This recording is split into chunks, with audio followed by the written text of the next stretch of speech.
ऊर्क्ष मे सूनृता च मे पयश्च मे रसश्च मे घृतञ्च मे मधु च मे सग्धिश्च मे सपीतिश्च मे कृषिश्च मे वृष्टिश्च मे जैत्रञ्च म औद्भिद्यञ्च मे रयिश्च मे रायश्च मे पुष्टञ्च मे पुष्टिश्च मे विभु च मे ప్రభు చ మే.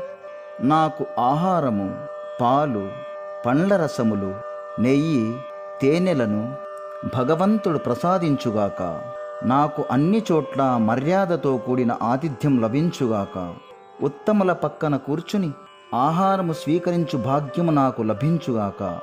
సకాలములో తగినంత వర్షము కలిగి సారవంతమైన భూమితో, పచ్చని చెట్లతో, తోటలతో, పొలముతో నా వ్యవసాయం ఫలవంతమై పుష్కలమైన పంట